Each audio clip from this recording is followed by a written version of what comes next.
Hey folks, it's Dave Neal here, host of the Rush Hour podcast, and we have an update on Donald Trump. He's gone off on his Truth Social account here, threatening to deport Rosie O'Donnell. Now, if he wasn't the president of the United States, we don't have a video right now, but these threats of deportation to an American citizen, regardless of his personal feud, are absolute insanity. We're going to get into it. Because of the fact that Rosie O'Donnell is not in the best interest of our great country, I am giving serious consideration to taking away her citizenship. She is a threat to humanity and should remain in the wonderful country of Ireland if they want her. God bless America.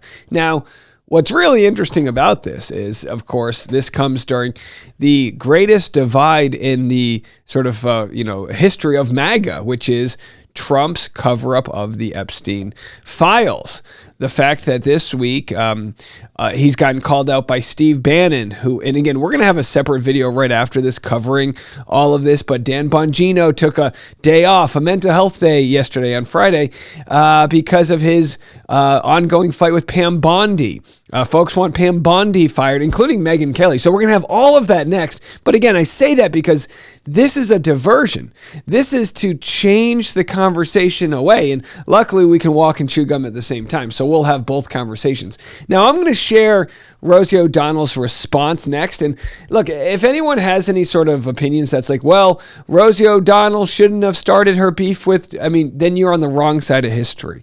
There should be no threats whatsoever to ever take away American citizenship, period. If she committed a crime, try her for it. She'll get a fair trial. Otherwise, shut the hell up and show everyone the Epstein files, right? So when did this all start? It was during a Hot Topics segment, the beef between Rosie O'Donnell and Donald Trump. She criticized him back in 2006. So talk about a petty loser. He's still upset about this. She called him a snake oil salesman. And again, she has a right to do that, right? He's got a bunch of failed businesses. If it wasn't for Pam Bondi actually dropping her charges against Donald Trump's Trump University because he donated to her campaign, shocking, maybe we would have seen more charges against his snake oil university and all of the other companies he's kind of licensed his name out for. But either way, we have here, Donald Trump was axed from an event after he made comments about Megyn Kelly. He made comments about Megyn Kelly because this happened. One of the things people love about you is you speak your mind and you don't use a politician's filter. However, that is not without its downsides, in particular when it comes to women. You've called women you don't like fat pigs, dogs, slobs, and disgusting animals. Your Twitter account... Only Rosie O'Donnell. No, it wasn't. Listen, I, as a comedian, can tell you this would be a funny joke if he wasn't running for president. What's really sad is the response that it gets as far as the laughter from the audience. They can't get enough of it. Look at this lady right here. You know what I mean? She literally, they can't get enough. I can't believe he did that. It's absolutely disgusting. Now, this was 9 years ago that this happened. Of course, Trump has been beefing with Rosie for much longer than that. He's said things like this. Has been outspoken about Rosie O'Donnell right here on Inside Edition. I think she's a disgusting person and a disgusting creature. She's a mean-spirited, unattractive woman with a pig face. I really want some of her money from that big fat ass.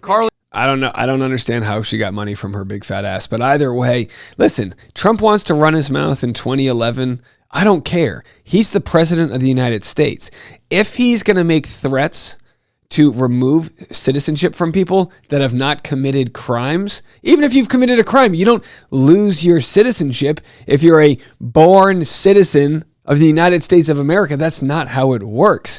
He needs, this won't happen, but this should be an impeachable offense.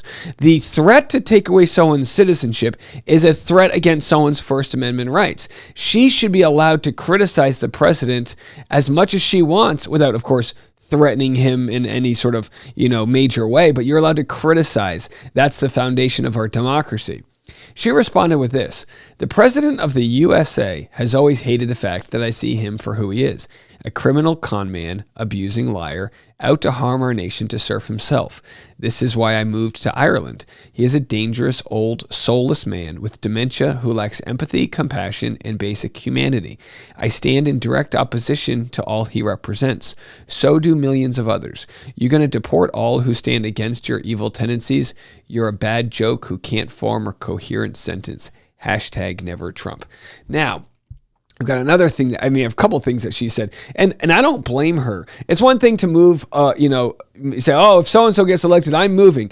But if you're in direct threats, if you're like a direct enemy of Trump's, I don't blame someone for wanting to leave the country while he's president and not have to deal with, getting charged with any crimes. Obviously, Trump's weaponized his Department of Justice. Who knows what kind of, what they would try to dig up on you or audit you or whatnot. So Rosie continues. She's not holding back. She posts a photo of Trump next to Epstein. Again, hit subscribe. The next video, we're going to go into a deep dive of all of the new parts of the Epstein cover-up, including the fact that the security footage that they released was proved to be edited at least 4 times on Adobe Premiere. But Rosie said this: "Hey, Donald, you're rattled again? 18 years later, and I still live rent-free in that collapsing brain of yours. You call me a threat to humanity, but I'm everything you fear. A loud woman, a queer woman, a mother who tells the truth, an American who got out of the country before you set it ablaze. You build walls. I build a life for my autistic kid in a country where decency still exists. You crave loyalty. I teach my children to question power. You sell fear on golf courses. I make art about surviving trauma. You lie, you steal, you degrade. I nurture, I create, I persist. You are everything that is wrong with America, and I'm everything you hate about what's still right with it. You want to revoke my citizenship? Go ahead and try. King Joffrey with a tangerine spray tan. I'm not yours to silence. I never was. Rosie." It's pretty wild and powerful stuff. Now, again, it doesn't matter what you think of Rosie O'Donnell or their beef. That beef has to end when he becomes president of the United States. He wants to go back with beefing with her when he's done.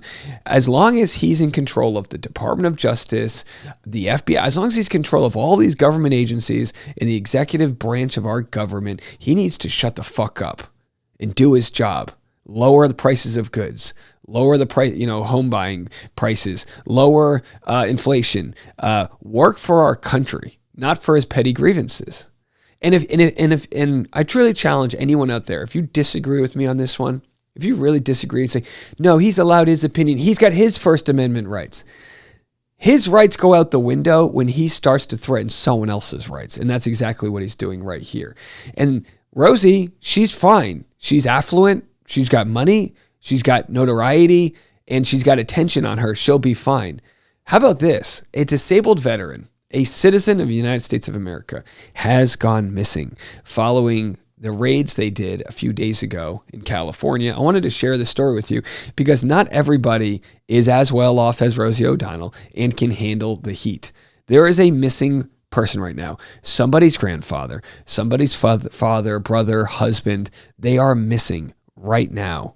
Where did they go? It's an extremely emotional scene here. The minute that we arrived outside Glass House Farms, we met a sister and a wife of a man who works as a security guard here, George Redis. He is a disabled U.S. veteran. He is a U.S. citizen, and they are desperately looking for him. They haven't heard anything about his whereabouts from yesterday.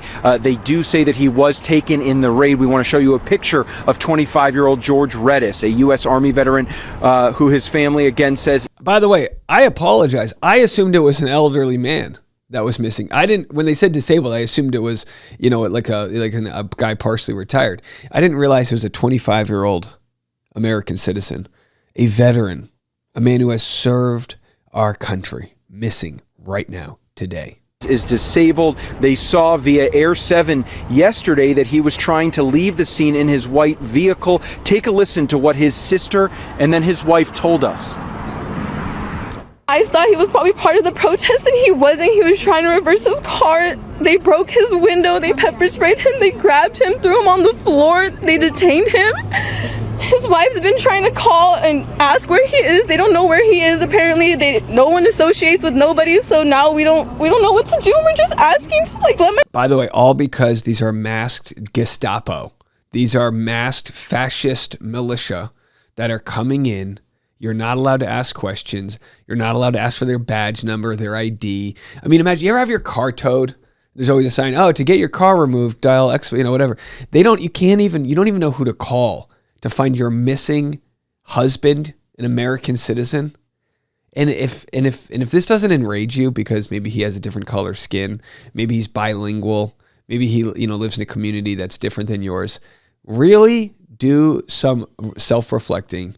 Look yourself in the mirror and think, what country do you want your family to live in? A country that's afraid of being kidnapped by those that we pay taxes to? And don't forget this.